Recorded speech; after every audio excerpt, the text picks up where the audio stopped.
بسم اللہ الرحمن الرحیم سورۃ الضحیٰ والضحیٰ واللیل اذا سجا ما ودعک ربک وما قلی وللآخرۃ خیر لک من الأولی ولسوف یعطیک ربک فترضی الم یجدک یتیما فآوی ووجدک ضالا فہدی ووجدک عائلا فأغنی اما الیتیم فلا تقہر واما السائل فلا تنہر وَأَمَّا بِنِعْمَةِ رَبِّكَ فَحَدِّثْ۔ فرمایا اللہ تعالیٰ نے قسم کھائی، قسم ہے دھوپ چڑھتے وقت کی، ضحیٰ جو چاش کا وقت ہے اس وقت کی جب سورج چڑھ رہا ہو، وَاللَّيْلِ اِذَا سَجَا اور قسم ہے رات کی جب وہ چھا جائے، مَا وَدَّعَكَ رَبُّكَ وَمَا قَلَا اللہ نے رخصت نہیں کیا آپ کو اور نہ بیزار ہوا آپ سے۔ یہ صورت اس کی شان نزول کیا ہے؟ یہ صورت اتری کب اور کیوں ہے؟ کہتے ہیں اس کی شان نزول کا سبب نزول کے متعلق بخاری اور مسلم میں حضرت جندب بن عبداللہ رضی اللہ عنہ کی روایت ہے کہ ترمذی نے حضرت جندب سے یہ روایت کی کہ ایک مرتبہ نبی کریم صلی اللہ علیہ وسلم کی ایک انگلی زخمی ہو گئی، اس سے خون جاری ہوا، تو آپ صلی اللہ علیہ وسلم نے فرمایا ان انت الا اصبع دمیتی وفی سبیل اللہ ما لقیتی، وہ کہنے لگے تو انگلی ہی تو ہے جو زخمی ہوئی ہے، خون بہہ رہا ہے، آلودہ ہو گئی، اور جو کچھ ہوا ہے تجھے یہ پہنچی تکلیف یہ اللہ کی راہ میں، اس کے لیے کیا غم ہے؟ حضرت جندب رضی اللہ عنہ ہی نے یہ واقعہ ذکر کر کے فرمایا کہ اس واقعہ کے بعد کچھ روز تک جبرائیل علیہ السلام جبریل امین کوئی وحی لے کر نہیں آئے۔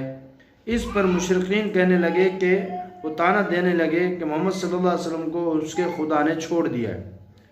اس کے خدا نے چھوڑ دیا اس لیے وہی نہیں آ رہی، ناراض ہو گئے۔ اس پر یہ صورت نازل ہوئی،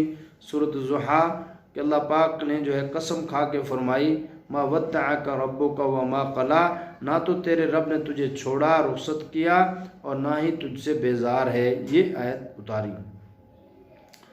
تو والضحیٰ واللیل کا بعض رات جو ہے وہ ترجمہ کرتے ہیں چاش کے وقت کی قسم اور رات کی قسم، اور بعض کہتے ہیں کہ آپ کے نورانی چہرے کی قسم،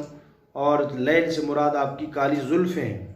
اور بعض رات کہتے ہیں کہ ضحیٰ کا معنی علم ہے، آپ کے روشن علم کی قسم اور آپ کی چادر کالی کملی کی قسم۔ یہ اللہ پاک قسمیں کھا کر فرماتے ہیں کہ آپ کے چہرے کی قسم ہم نے آپ کو نہیں چھوڑا، آپ کی زلفوں کی قسم ہم نے آپ کو چھوڑا نہیں ہے۔ تو اللہ تعالیٰ نے حضور اکرم صلی اللہ علیہ وسلم کو تسلی دی ہے کہ آپ پریشان نہ ہوں۔ ہاں کیا فرمایا؟ والضحیٰ قسم ہے دھوپ چڑھتے وقت کی، اور قسم ہے رات کہ جب وہ چھا جائے، ما ودعک نہیں کیا رخصت، ودیت نہیں کی، رخصت نہیں کیا یعنی چھوڑا نہیں ہے تیرے رب نے، وما قلی اور نہ ہی آپ سے بیزار ہوئے، وللآخرۃ خیر لک من الأولی اور فرمایا کہ پچھلی بہتر ہے تجھ کو پہلی سے، یعنی آنے والی آخرت جو ہے وہ آپ کے لیے زیادہ بہتر ہے اور جو ہے اس دنیا سے۔ ہاں یہاں آخرت کو پہلے اپنے معروف معنی میں اور اس کے بالمقابل اولا کو دنیا کے معنی میں لیا جائے۔ تو تفسیر یہ ہے کہ خلاصہ تفسیر میں اوپر آ چکی ہے کہ یہ کفار مشرکین جو تانے آپ کو دے رہے ہیں یہ دنیا میں تو دیکھ ہی لیں گے کہ وہ سراسر لغو اور غلط بات تھی ان کی، کہ حضور صلی اللہ علیہ وسلم نے چھوڑ دیا وغیرہ۔ فرمایا ہم اس سے آگے کی بات کرتے ہیں، آخرت کے انعامات کی بات کرتے ہیں کہ وہ جو آپ کو ملیں گے، وہ جو آپ سے وعدہ ہے اللہ پاک ہم آپ سے وعدہ کرتے ہیں وہ اس سے زیادہ بہتر ہے، کہ دنیا کی عیش دنیا کی زندگی سے کہیں زیادہ بہتر آپ کے لیے آخرت ہے، آپ پریشان نہ ہوں۔ ہاں وَلَسَوْفَ يُعْطِيكَ رَبُّكَ فَتَرْضَىٰ فرمایا ان قریب تیرا رب تجھے اتنا دے گا کہ تو خوش ہو جائے۔ اور بعض روایت میں آتا ہے کہ اللہ کے رسول نے فرمایا میں بھی اس وقت خوش ہوں گا جب میری ساری امت جنت میں داخل ہوگی۔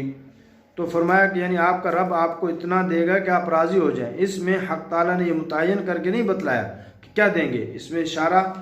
عموم کی طرف ہے کہ آپ کی ہر مرغوب چیز آپ کو اتنی دیں گے کہ آپ راضی ہو جائیں۔ آپ کی مرغوب چیزوں میں دین اسلام کی ترقی، دین اسلام کا عام طور پر دنیا میں پھیلنا، پھر امت کی ہر ضرورت اور خود آپ کا دشمنوں پر غالب آنا، ان کے ملک میں اللہ کا کلمہ بلند کرنا اور دین حق پھیلانا سب داخل ہے۔ حدیث میں کہ جب یہ آیت نازل ہوئی تو رسول اللہ صلی اللہ علیہ وسلم فرمایا اذن لا ارضى وواحد من امتی فی النار، ہاں فرمایا میں اس وقت تک پھر تو میں راضی نہیں ہوں گا اس حال میں کہ میرا ایک بھی امتی جہنم میں ہو، یعنی بات تو پھر ہے کہ میں اس وقت تک راضی نہ ہوں گا جب تک میری امت کا ایک فرد بھی جہنم میں ہوگا۔ تو حضرت علی رضی اللہ عنہ کی روایت ہے کہ رسول اللہ صلی اللہ علیہ وسلم نے فرمایا اللہ تعالیٰ میری امت کے بارے میں میری صفات قبول فرمائیں گے، یہاں تک کہ حق تعالیٰ فرمائیں گے رضیت یا محمد، اے محمد تو کیا راضی ہو گیا؟ ہاں راضی ہے؟ تو میں عرض کروں گا کہ یا رب رضیت، یعنی اے میرے پروردگار میں راضی ہوں۔ اور صحیح مسلم میں حضرت عمر بن عاص رضی اللہ عنہ کی روایت ہے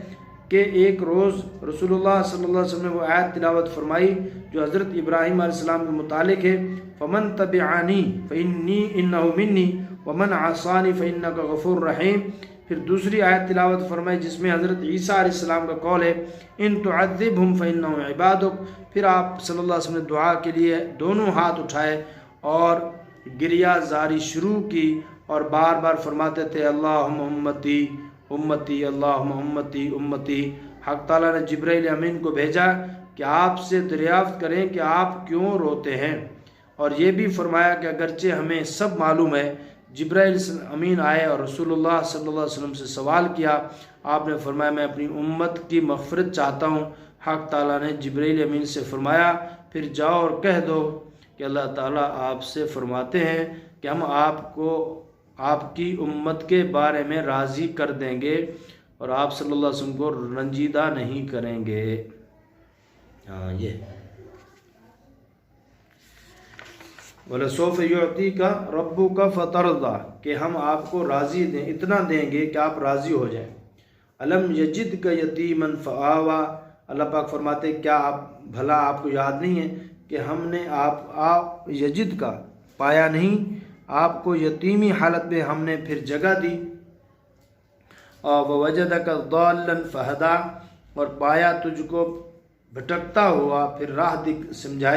دکھائی، وَوَجَدَكَ عَائِلًا فَأَغْنَىٰ، اور پایا آپ کو مفلس اور بے پرواہ کر دیا، یعنی آپ مفلس تھے، غریب تھے تو آپ کو اتنا مال دے دیا۔ فَأَمَّا الْيَتِيمَ فَلَا تَقْهَرْ، اور یتیم ہو اس کو مت جھڑک، ہاں تقہر اس کو غصہ مت، اس کو دبا مت، اس پر غصہ مت کر۔ وَأَمَّا السَّائِلَ فَلَا تَنْهَرْ، اور جو مانگتا اس کو مت جھڑک، یعنی بعض دفعہ غریب آتے ہیں تو اس کو جھڑکنا نہیں چاہیے، کچھ دے دے، اگر دینا نہیں تو کم از کم یہ کہہ کے معاف کر دیں، روانہ کر دیں، برا بھلا نہیں کہنا چاہیے، سخت پیش نہیں آنا چاہیے۔ وَأَمَّا بِنِعْمَةِ رَبِّكَ فَحَدِّثْ، اور جو احسان ہے تیرے رب کا تو بیان کر اس کو، یعنی اللہ نے جو آپ کو انعامات دیے ہیں، جو احسانات کیے ان کو آگے لوگوں میں بیان کرے۔ دیکھیں پیسے جیسے دینا، کچھ صدقہ کرنا ضروری ہے، اس سے کہیں زیادہ ضروری ہے صحیح جگہ دینا۔ چرسی ہیرونی بعض دفعہ ایسے لوگ ہوتے ہیں ان کو نہیں دینا چاہیے، وہ جو ہے ان کو گویا کہ گناہ میں مدد کی جا رہی ہے۔ تو تانا دیا تھا کفار کے جواب میں حضرت صلی اللہ علیہ وسلم پر انعامات الہیہ کی دنیا و آخرت میں فائز ہونے کا اجمالی ذکر آیا، اس میں اس کی تھوڑی سی تفصیل 3 خاص نعمتوں کے ذکر سے آئی ہے۔